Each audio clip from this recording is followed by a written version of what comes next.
Hello, welcome back. This time we'll be reviewing How to Train Your Dragon by DreamWorks Pictures. Uh, I loved this film. This was a really good, fun film that was genuine on a lot of points, and it wasn't. A lot of times with DreamWorks films, I really do get frustrated at the characters' actions and they do, and really, really kind of pissed off at somebody who did something like with the Shrek movies. Well, the last two ones. 1 and 2 were good. 3, oof, and 4. 4 is better than 3, but still, oof. Um,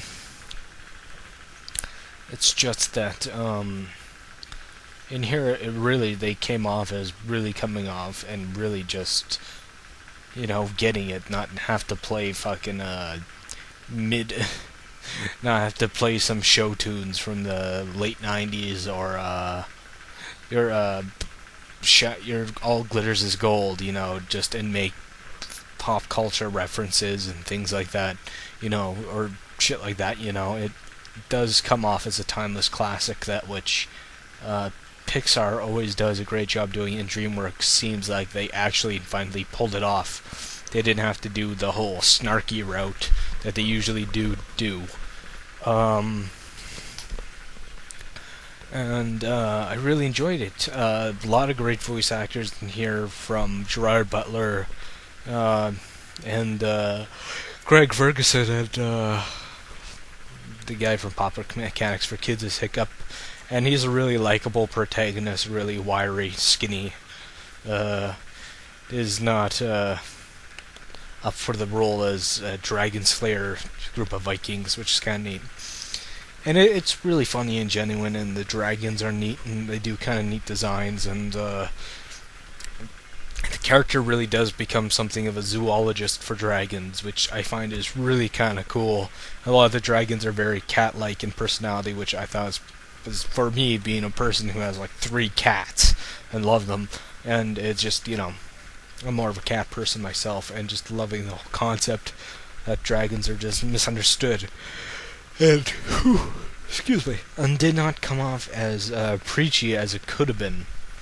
It didn't really come off as, like, I'm trying to think of a film where they're misunderstood creatures, but, a lot of films in the mid-90s did that whole hippie agenda just fucking bleeding through.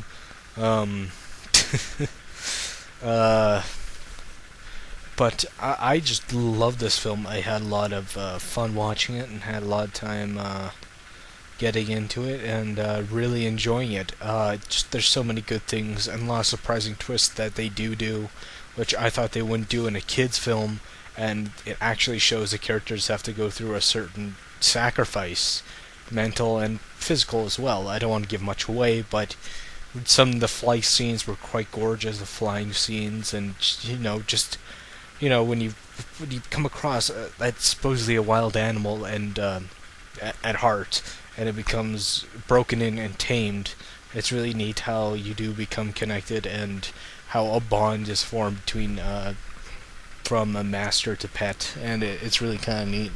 It doesn't really come off as a pet relationship, but more so a partnership,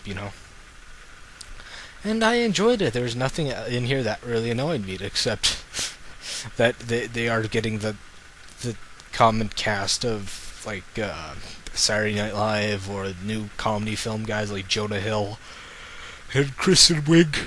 Oh, my Kristen Wiig is just, that generic cast of, like, Kristen Wiig, Robert Zemeckis, not Roberts.